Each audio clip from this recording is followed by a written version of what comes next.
Vadodara SOG પોલીસે શિનોરથી એક એવા નશેડીને પકડી પાડ્યો છે જે તમને સાંભળીને આશ્ચર્ય લાગશે। નશેડીએ ગાંજાનું સેવન કરવા માટે પોતાના જ ઘરમાં ગાંજાની ખેતી શરૂ કરી દીધી। એટલું જ નહીં, નશેડી પોતે સેવન તો કરતો હતો, સાથે ગાંજાનું વેચાણ કરીને મોટી કમાણી પણ કરવા લાગ્યો। શિનોરના મીંડોળ ગામે રહેતા રમણભાઈ પાટણવાડિયાની ગ્રામ્ય એસઓજી પોલીસે ધરપકડ કરી છે। આરોપીના ઘરેથી 12 જેટલા ગાંજાના લીલા છોડ મળી આવ્યા છે।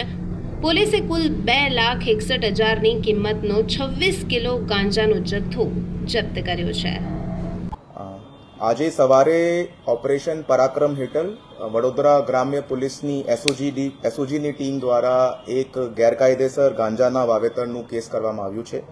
આ કેસ વડોદરા ગ્રામ્યના શિનોર પોલીસ સ્ટેશન વિસ્તારની અંદર આરોપી રમણભાઈ મોતીભાઈ પાટણવાડિયા દ્વારા પોતાના માલિકીની વાડીની અંદર આ વાવેતર કર્યું હતું। કુલ 12 જેટલા મોટા લીલા છોડ તે જગ્યાથી બરામદ થયા છે, જેનું અંદાજિત વજન 26 કિલોગ્રામ અને 145 ગ્રામ 26 કિલોગ્રામ જેટલું એમનું અંદાજિત વજન છે, જેની કિંમત 2,61,000 રૂપિયાની અંદાજિત થાય છે।